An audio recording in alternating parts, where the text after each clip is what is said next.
স্বাগত একাত্তরের খেলা যুগের সাথে আছি আমি কোহিনুর কনাম।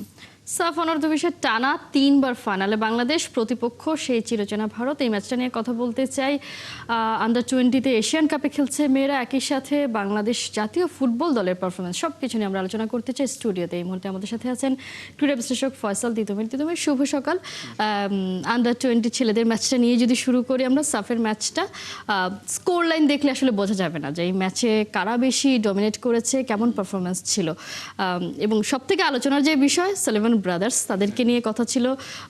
রোনালদো তার অভিষেক হয়েছে, তিনি ম্যাচ খেলেছেন, কিন্তু ডিক্লানকে নিয়ে অনেক আলোচনা হয়েছিল। গতকালকে একদম শেষ বেলায় নেমেছেন এবং নেমে আসলে বুঝিয়ে দিয়েছেন কেন সবাই তাকে চাইছিলেন। এক্স্যাক্টলি, নেমেই তার ইম্প্যাক্ট আমরা দেখেছি। তবে এইখানে মনে হয় আমাদের মূল আলোচনা বা এই টুর্নামেন্টে আবারও ফাইনালে বাংলাদেশ টানা তৃতীয়বার, সেসবের চেয়ে বড় কথা যে আমরা একজন যেটা মূল ফোকাস আসলে আমাদের স্কোরার, সেটা কি সুলিভানের এই ভাই পূরণ করতে পারবেন কিনা রোনান, সেটা নিয়ে আসলে আমাদের আলোচনাটা। কিন্তু একটা জিনিস কি, বাংলাদেশ শুধুমাত্র আন্ডার-20-তে টানা তৃতীয় ফাইনালে উঠে গেছে। এবং দেখেন, ভারতের সঙ্গে আমরা 2024 সালে হেরেছিলাম, তারপরের বারই বাংলাদেশ আবার জিতেছে নেপালের সঙ্গে। এবারে এখন ধরুন এশিয়ান লেভেলে বাংলাদেশ কিন্তু এইচ ফুটবলে বহু বছর হলেই ভালো করছে, কিন্তু আমরা আসলে এখন আমাদের নেক্সট স্টেপে যাওয়ার সময়, এবং সেই জায়গাটাই গিয়ে আমরা হোঁচট খাচ্ছি। এখন এই অনূর্ধ্ব-20-এর এই দলটা থেকে আমাদের মনে হয় একটা বড় প্রাপ্তি হচ্ছে যে টুর্নামেন্টের ফাইনালে যাওয়ার চেয়েও একজন স্কোরার খুঁজে পাওয়া। এবং এই দুজনকে নিয়ে যে আলোচনাটা, এখন তাও ভালো যে খেলায় আছে। শুরুর দিনে যখন সুলিভান একাই 2টো গোল করলেন রোনান, তখনও কিন্তু আলোচনাটা ছিল যে তার সঙ্গে দলের কেমিস্ট্রি নিয়ে বাকিরা তাকে অ্যাকসেপ্ট করছে কিনা, কোন জায়গাটায় সংকট হচ্ছে, সেইটাকে যে উতরে উঠে গেছে, এটাই মনে হয় বড় খবর। সো এইটা অবশ্যই বাংলাদেশের ফুটবলের এখন যে ধারাটা চলছে, ট্রেন্ড, সেই ট্রেন্ডের বোধহয় আরেকটা নতুন সংযোজন সুলিভান ব্রাদার্স। তারা 4 ভাই, মজার ব্যাপার, 2জন আমেরিকায়, বাকি 2জন আন্ডার-18, এবং তারা এখন এই দলটার সঙ্গে খেলছে। তার মানে হচ্ছে পারফেক্ট টাইম, একটা রাইট টাইম। আমরা ধরুন হামজা, সমিতদেরকে যখন পেয়েছি, তখন আসলে তারা ক্যারিয়ার একটা বড় সময়ের মধ্যে পার করে ফেলেছেন, এবং ওই কথাটা হয়তো তাদেরকে নিয়ে বলার বা সমালোচনার একটা জায়গা ছিল। আচ্ছা, তারা তাদের ন্যাশনাল টিমে সুযোগ পাননি বলে এখানে এসেছেন, সেখানে কিন্তু তারা কিন্তু অপশন ছিল, কিন্তু তারা বাংলাদেশটাকে বেছে নিয়েছেন, রিপ্রেজেন্ট করছেন এবং খেলছেন। তাদেরকে ওই প্রপার প্ল্যাটফর্ম, যেরকম এটা আসলে টু ওয়ে হবে, বাংলাদেশ তাদেরকে একটা প্ল্যাটফর্ম দেবে এবং তাদের কাছ থেকে বাকি সব কিছু আসলে নিংড়ে নেয়া। এবং সেইটা এগেইন এই ম্যাচটাতে বাংলাদেশ যেভাবে খেলেছে, এবং পরের ম্যাচেও বাংলাদেশ আসলে ফেভারিটি থাকার কথাই, টুর্নামেন্টে যেভাবে খেলছে ধারাবাহিকতায়। সো আমার মনে হয় যেটা একটা দারুণ দারুণ সূচনা দুই ভাইয়ের জন্য তো বটেই, এবং বাংলাদেশ ফুটবলের যে আমি বললাম ট্রেন্ডটা এখনো আসলে ঠিক দুই ভাইয়ের চেয়ে তো আসলে আমাদের মূল ফোকাসের জায়গাটা বাংলাদেশ দল আসলে কিভাবে এই জায়গা থেকে মানে তাদের সার্ভিসটা কিভাবে লং টার্ম বেনিফিটেড হবে না, সেটা হচ্ছে আসলে মূল সেই জায়গাটায় লং টার্ম বেনিফিটের চিন্তা যখন আমরা করি, যেটা আপনি বললেন যে সমিত, সোম, হামজাদের যে বয়স, তারা খুব বেশি সময় যে আসলে সার্ভিস দিতে পারবেন ব্যাপারটা তো সেটা না। মানে এই পারফরমেন্স ধরে রাখাটা খুবই টাফ ফুটবলে, সেটা আমরা জানি। সেই জায়গায় তো ভবিষ্যতে পরিকল্পনা করতে হবে। সেই জায়গায় এই প্রবাসী চাপ ফুটবলাররা আছে, একটা বড় সমাধান হতে পারে। কিন্তু কোথাও একটা মনে হয় কিনা আপনার যে তাদেরকে নিয়ে ঠিকঠাক যে সমাধান, ডিসিশন নেয়া, খেলানো, কখন পরীক্ষা নিরীক্ষা করা। যদি ভারতের কথাই বলি, ভারতের বিপক্ষে ফাইনালে খেলতে হবে, গ্রুপ পর্বেও তো ভারতের বিপক্ষে খেলেছে, যে ম্যাচটা বাংলাদেশ আগে সেমিফাইনাল কনফার্ম করে ফেলেছিল, সেখানে তো চাইলে পরীক্ষা নিরীক্ষা চালাতে পারতো আগে থেকেই, সেই কাজটা করছে না। মানে এই জায়গায় মনে হয় কিনা যে আসলে প্রবাসীদেরকে ইউটিলাইজ করার ব্যাপারে আসলে একটু সমস্যা আছে? সেটা তো আছে, এবং এইটা বোধহয় আপনি যে কথাটা বললেন, এই সেম আলোচনা আমরা ক্রিকেট নিয়েও করেছি। ক্রিকেটেও দল আমরা এক্সপেরিমেন্ট করতে ভয় পাই, আমাদের প্লেয়ার যাদেরকে নেওয়া হচ্ছে তাদেরকে হয়তো অপশন থাকলে আমরা নামাচ্ছি না, জেতা ম্যাচেও আমরা একটু টেনশনে থাকি। ধরুন নিউজিল্যান্ডের সঙ্গে সামনে সিরিজ, সেখানে হয়তো আমরা আশা করবো যে আচ্ছা একটু যদি বাকিদের ঝালিয়ে নেওয়া যায়, তার চেয়ে দেখা যায় বই মুস্তাফিজ বা ইমনদের আবার এনে খেলাতে হবে।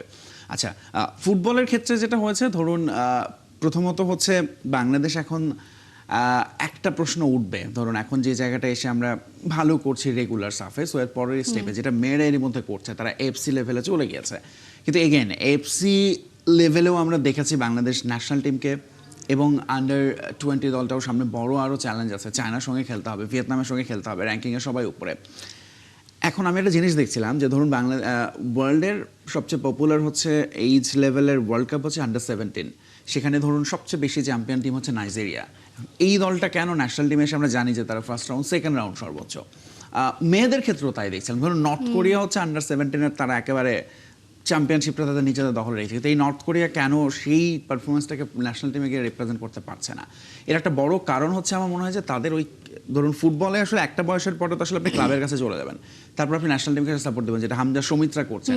তাদের সঙ্গে বাকিদের পারফরমেন্সের পার্থক্যটার বোধহয় একটা বড় কারণ এইটাই যে ওই প্রপার ওই ক্লাব কালচার ওই জায়গাটা থেকে তারা প্ল্যাটফর্মটা পাচ্ছেন না।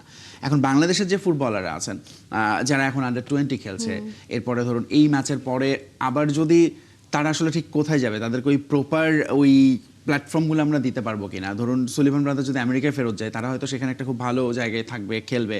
তারা যখন আসবে তাদের সঙ্গে বাকিদের পারফরমেন্সের ওরকম একটা পার্থক্য থেকে যাবে কিনা।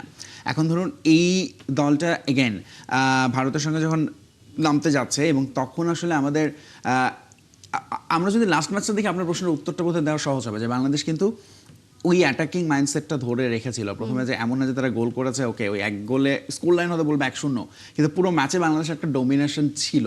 শেষ দিকে শুধুমাত্র নেপাল খুব চড়াও হয়েছিল, বাট স্টিল ওই জায়গাটা আসলে বাংলাদেশের কন্টিনিউ করে ওই সাহসটা ধরে রাখা।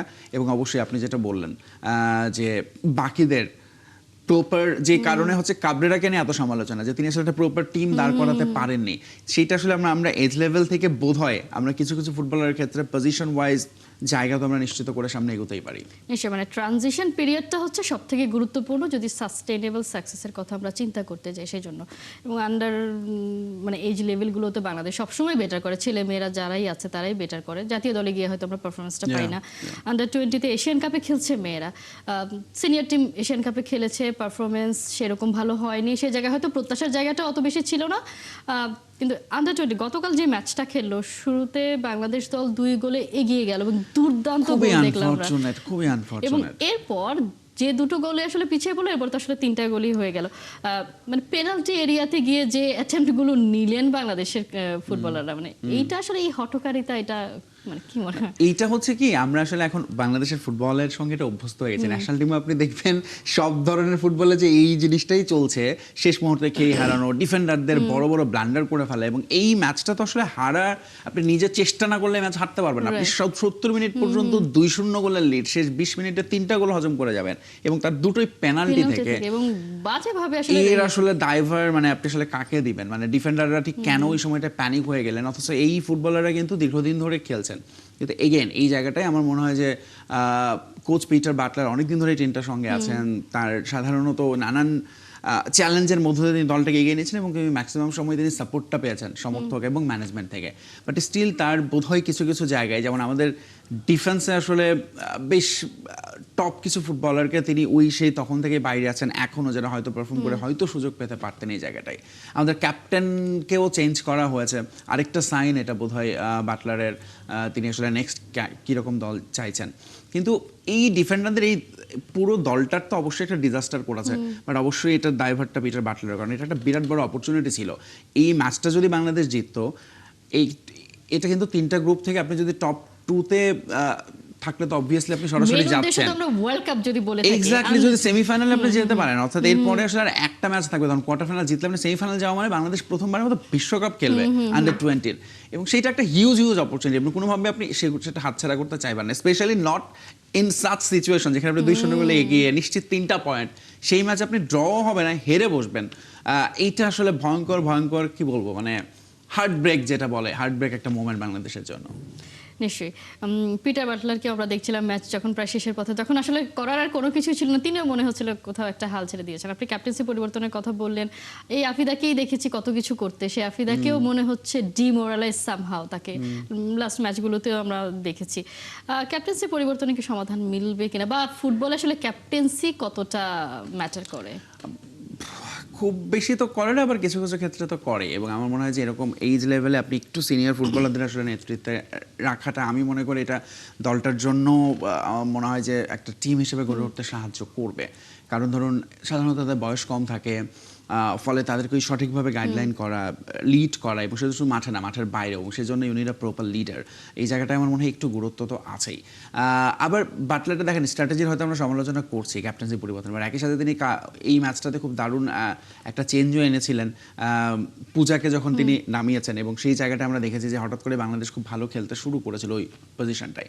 বাট স্টিল কিছু জায়গায় তো আসলে আপনাকে কন্টিনিউটি রাখতে হবে, এবং প্রপার মেসেজটা, মানে কাউকে একেবারে বাতিল করে দেয়া। যেমন ধরুন আমাদের কিছু ফুটবলার, উইমেন টিমের ফুটবলার এখন তারা ফুটসাল খেলছে, অথচ তারা কিন্তু ন্যাশনাল টিমে আমরা জানি আর তারা আসতে পারবে না, অথচ আমরা আফসোস করতে পারি হয়তো তাদের অনেকের জন্য যাচ্ছে তারাও তো থাকতে পারতেন এই দলটাই। সো সেই জায়গাটাই আসলে আমার মনে হয় কিছুটা গ্যাপ তো আছেই, সেটা পূরণ করার একটা অপরচুনিটি থাকবে বাংলাদেশের। এবং এই জায়গাগুলোতে এসে ধরুন আমাদের মেয়েরা কেন ভালো করছে, আমরা এগেন একটু আগে যে আলাপটা করছিলাম যে ছেলেরা ধরুন আন্ডার 17 থেকে 20-তে আমরা সাফ পর্বটা পার করে এখন এশিয়ান লেভেলে খেলছি, কিন্তু এর পরের লেভেলে বাংলাদেশ আসলে যাওয়ার জন্য ওই প্রপার স্ট্রাকচার বা আমাদের সিস্টেমটা সেই সাপোর্টটা দেয় কিনা। মেয়েদের কিন্তু দেয়, আমরা জানি এই মেয়েরা 2017 থেকে এজ লেভেলে রেগুলার ট্রফি জিতে আসছে, সাফে এএফসিতে এখন খেলছে। সো নেক্সট স্টেপে তারা যাচ্ছে বিকজ তাদের ওই প্রপার স্ট্রাকচারটা বাংলাদেশ ফুটবল ফেডারেশন দিচ্ছে। একই সাথে মানে তাদের এক্স্যাক্টলি, নাওয়া খাওয়া ঘুম সব একসাথে। একদম একদম, এবং সেইটাই আসলে ফলাফল বাংলাদেশ পাচ্ছে। কিন্তু এখন ধরুন যদি এই আমাদের যেহেতু স্ট্রং একটা জোন মেয়েদের ফুটবল, যেটা নিয়ে আমরা অনেক দূর এগিয়ে যাওয়ার স্বপ্ন দেখছি, সেই জায়গাটাই ধরুন এই যে এই সংকট, কোচের সঙ্গে দ্বন্দ্ব, এবং এইটা দ্বন্দ্বটা নিরসনে বাংলাদেশ ফুটবল ফেডারেশনকে আমরা খুব শক্ত কোনো ভূমিকা নিতে দেখিনি। এখানে বোধহয় আসলে বাটলারের কথাই শেষ কথা, তার কাছে বোধহয় যারা আসলে একটু ডিস্টার্বিং তিনি আসলে তাদেরকে আর কোনোভাবে আশেপাশে দেখতে চান না। এমনও দেখেছি যে পারফরমেন্স একদিন খারাপ করেছে, পরের দিন স্কোয়াড থেকে বাদ পড়ে গেছে। হ্যাঁ, ইভেন তিনি প্র্যাকটিসেও যদি দেখেন যে কোনো ফুটবলার ঠিকঠাক করছে না, তিনি তাকে একদম কোনো কিছু চিন্তা করেন। এবং আমার মনে হয় football is a coaches game, আসলে কোচরা এখানে সব ডিসিপ্লিন এখানে অনেক বড় একটা ব্যাপার, সেটা আসলে খুব ভালোভাবেই তিনি মানেন। এই মেসেজটা তিনি দিতে পেরেছেন ফুটবলারদের, যেটার সঙ্গে আমাদের আসলে পরিচয় ছিল না অনেক দিন। আচ্ছা, আমরা ভাবতাম যে ওকে ঠিক আছে। বিশেষ করে নারী ফুটবলারদের অনেকেরই অভিযোগ ছিল যে তাদেরকে ওই ডিসিপ্লিন ইস্যুতেই, আবার ধরুন তাদের ওই সোশ্যাল মিডিয়ার ব্যবহারের আধিক্যটা নিয়েও আসলে সমর্থকদের মধ্যে একটা প্রশ্ন ছিল, এবং পিটার বাটলার এই জিনিসগুলোতে নিয়ন্ত্রণ আনতে চেয়েছেন। বাট স্টিল আমার মনে হয় যে এক্ষেত্রে তার যে মানসিকতা, আমাদের মানসিকতা একটু তো পার্থক্য থাকে, এবং সেই জায়গাটাতে আসলে বাংলাদেশ ফুটবল ফেডারেশনের ব্রিজ হিসেবে কাজ করার কথা।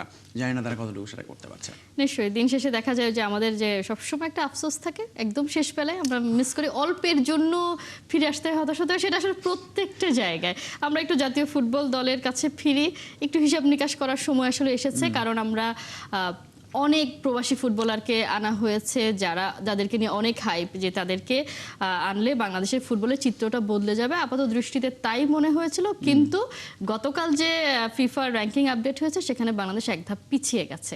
তার মানে আমাদের রেজাল্ট কি? তার মানে আমাদের রেজাল্ট তো হচ্ছে আমরা 6 ম্যাচে 5 পয়েন্ট পেয়েছি। মনে হচ্ছে আর একটু ভালো হলে যেতে পারতাম, আমরা ভালো খেলছি, পজিশন ধরে রাখছি, কিন্তু আমরা জিততে পারছি না, আমরা গোল করতে পারছি না, এবং সেটার কারণে এই প্রভাবটা পড়েছে ধরুন র্যাঙ্কিংয়ে। এই আক্ষেপটা একটু আগে আমরা যে আক্ষেপটা নিয়ে কথা বলছিলাম, যে সবসময় এরকম আক্ষেপ থাকে, এবং সেই আক্ষেপটা বোধহয় বাংলাদেশ ফুটবল ন্যাশনাল টিমকে এখন আরও বেশি।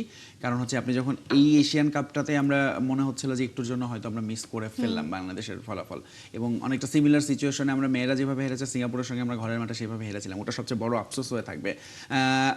বাট এগেইন আমার মনে হয় যে বাংলাদেশ দলের যে পারফরমেন্সের গ্রাফটা যদি আমরা দেখি, সেইটা হয়তো র্যাঙ্কিং আপনি যেটা বললেন, বাট স্টিল আমার কাছে মনে হয় পারফরমেন্সের গ্রাফটা আসলে ঠিক আছে, পড়ে যায়নি। It's going to the right direction. একটু স্লোলি ম্যাচ জিততে পারছি না আমরা। নিশ্চিতভাবে একটা পরিবর্তন আসতে পারে টিম ম্যানেজমেন্টে, কোচকে নিয়ে অনেক আলোচনা হচ্ছে, যদিও এগুলো আসলে কতটা দলের ক্ষেত্রে পরিবর্তন এনে দেবে মানে সেই ব্যাপারে আমরা নিশ্চিত না। কিন্তু স্টিল ফুটবল আমার কাছে মনে হয় যে এখন একটা প্রসেসের মধ্য দিয়ে এগুচ্ছে, এবং পারফরমেন্সের গ্রাফটা আসলে এখন পর্যন্ত ঠিকঠাক আছে। কিন্তু আমাদের আসলে ওই ভালো খেলা, ওই ধরুন সাফে আমরা দেখেন, আমরা সাফে সবশেষ ফাইনালও খেলেছি সেই বহু বছর আগে 2005 সালে। তার মানে এখন আমাদের টিমটা বলা হচ্ছে ফুটবল ইতিহাসের অন্যতম সেরা টিম, সেই দলটা নিয়েও যদি আমরা সাফ লেভেলে অন্তত ফাইনালে না যেতে পারি, এটা একটা বিরাট বড় আফসোস হয়ে থাকবে। এবং তার মানে ফুটবলের ওই চোখে পড়ার উন্নতিটা তখন আসলে আপনি ওই পারফরমেন্সের স্ট্যাটিস্টিক্স দেখলে হবে না। বল পজিশনে এগিয়ে থাকলাম না, ম্যাচ হেরে যাচ্ছে এবং সাফল্য আনতে পারছে না, তখন আসলে ন্যাশনাল টিমকে নিয়ে আপনার আক্ষেপ এবং যেটা বললাম সমর্থকদের যে উন্মাদনা, সেটাও কিন্তু আসলে ক্রিকেটের মতো কমতে থাকতে পারে। খুব স্বাভাবিক। পারফরমেন্স না দিতে পারলে কতদিন আর সমর্থকরা পাশে থাকবে, যেমনটা আমরা ক্রিকেটেও দেখেছি যে সরে যেতে চায়, তারপর দেখে আবার সমর্থকরা ঠিকই যায়, কারণ ভালোবাসা তো এরকমই হয় আসলে, নিজের দেশের প্রতি। শোনা যাচ্ছে, মানে কাবরেরা শেষ তো অনেকেই দেখে ফেলেছেন, কিন্তু শোনা যাচ্ছে যে সাফ পর্যন্ত তিনি আসলে থাকতে একটু দেন দরবার করছে বাফুফের কাছে। আপনার কাছে মনে হয় বাফুফের শোনা উচিত, মানে সাফ পর্যন্ত সময় দেওয়া উচিত? আমার কাছে মনে হয় যেটা বাংলাদেশ ফুটবল ফেডারেশনের আসলে বাফুফের তার একটা প্রপার ওরকম একটা রিপ্লেসমেন্ট তো আগে বাংলাদেশ ফুটবল ফেডারেশনকে পেতে হবে, এবং সেইটা এখনো পর্যন্ত নিশ্চিত হয়নি। অনেকের সঙ্গে হয়তো কথাবার্তা হচ্ছে, বাট এখন বাংলাদেশ দলটাকে নিয়ে যেটা আলোচনাটা হয় যে কাবরেরা আসলে এই দলটাকে চালানোর জন্য রাইট পারসন কিনা, অর্থাৎ হামজা লেভেলের ফুটবলারকে তিনি ডিল করতে পারেন কিনা। Same goes with our next coach, যিনি আসবেন তিনি আসলে এই দলটাকে কিছু ফুটবলারকে ওইভাবে ডিলিংসে তিনি আসলে কতটা পারদর্শী হবেন, তার অতীত এক্সপিরিয়েন্স কী হবে। অনেকে দেখা যায় বাংলাদেশে এসে তার সিভিটাকে ভারী করেন, যেটা কাবরেরা করেছেন। সো এইটা হচ্ছে একটা বড় ব্যাপার যে if you have a proper replacement, তারপরে আসলে আপনি তখন কাবরেরাকে না বলতে পারেন। এবং সেই সময়টা আসলে ইন্টারিম অনেক সময় আমরা হয়তো দেখি, কিন্তু বাংলাদেশ আসলে ইন্টারিম যারা চালাবেন তাদেরকে নিয়েও অনেক রকম প্রশ্ন সমালোচনা আছে। দলে সিন্ডিকেট করা প্রশ্ন, দলটাকে ভাগ করে ফেলা, বা টিম চেঞ্জের ক্ষেত্রে আমরা দেখেছি যে অনেক রকম জটিলতা তৈরি হয় সাইড লাইন থেকে। সো সেই জায়গাটাতেও আসলে বাফু ভাইকে আরেকটু সতর্ক তো থাকতেই হবে। ফলে একটা প্রপার রিপ্লেসমেন্ট আসলে বাংলাদেশ ফুটবল ফেডারেশন খুঁজছে, এবং সেইটা পাওয়ার উপর নির্ভর করবে আসলে কাবরেরার স্থায়িত্ব কতটা হবে সাব পর্যন্ত। এখন দেখেন কাবরেরাকে নিয়ে খুব মিশ্র একটা ব্যাপার আছে। আমরা জানি যে কাবরেরা আসলে টিম সিলেকশন নিয়ে সবচেয়ে বড় সমালোচনা, প্রপার ফুটবলারদের পজিশনিং নিয়ে বড় সমালোচনা। কিন্তু আবার এই কাবরেরার সময় তো ফুটবল টিমটা তো ভালোই করছে, স্ট্যাটিস্টিক্যালি জিততে পারছে না, যে তার খুব কাছে যাচ্ছে, হেরে যাচ্ছে। এখন এইটা আসলে আমার মনে হয় ফুটবল ডিসিশন তো নিতেই হবে। প্রত্যাশা তো আসলে বেড়ে যায়, প্রত্যাশার পারদ একবার চড়ে গেলে সেটা আসলে নিচে নামানোটা খুব কঠিন। আমরা এখন আসলে ভালো খেলতে চাই না, আমরা জিততে চাই। যেমনটা আমরা ক্রিকেটেও যে এখন আর ভালো খেলায় পোষাচ্ছে না কারোরই, ট্রফি না থাকলে রেকগনিশন হবে না ওয়ার্ল্ড ফুটবলে বা গ্লোবালি, কেউ আসলে সেভাবে স্বীকার করবে না যে তারা আসলে এগোচ্ছে। সেই জায়গাটা থেকেই হয়তো দেখা যাক আসলে একটা জায়গা আসলে ফুটবলে আমার যেটা মনে হয় খুব ছোট্ট করে বলি, সেটা হচ্ছে আমরা এজ লেভেলে আসলে আমরা কন্টিনিউ ভালো করব, কিন্তু ন্যাশনাল টিমে আমরা সেই পারফরমেন্সটা আমরা রেপ্লিকেট করতে পারছি না। এর বড় কারণ এগেইন আমাদের আসলে ওই ক্লাব স্ট্রাকচার। কারণ এই ফুটবলাররা ন্যাশনাল টিমে যখন বাইরে যাচ্ছেন, আন্ডার 17-20 তারা কোথায় যাচ্ছেন, ক্লাবে যাচ্ছেন, সেই জায়গাটা আসলে আমরা কি পরিবেশ দিচ্ছি। আপনি কিন্তু এই ছেলেদের মেয়েদের মতো করে এনে একটা প্রপার ডরমেটরিতে রেখে ক্যাম্প করাচ্ছেন না বছর ধরে। ফলে এই ছেলেদের আসলে অনেক বেশি, যেটা ওয়ার্ল্ড ওয়াইড হয়, আপনার আসলে ক্লাব লেভেলের একটা বড় দায়িত্ব থাকেন। বাংলাদেশের ক্ষেত্রে এই জায়গাটা একটা বড় ঘাটতি তো আছে, সেইটা যত দ্রুত পূরণ হবে আমাদের ন্যাশনাল ফুটবল আসলে তত দ্রুত হয়তো আরেকটু সামনে এগোবে। আমাদের চেয়ে বেটার জানেন যারা ওখানে চেয়ারটাতে বসে আছে, আমরা সেটা এক্সপেক্ট করি, তারা নিশ্চয়ই সেসব নিয়ে চিন্তা করবে। তিতুমির অসংখ্য ধন্যবাদ।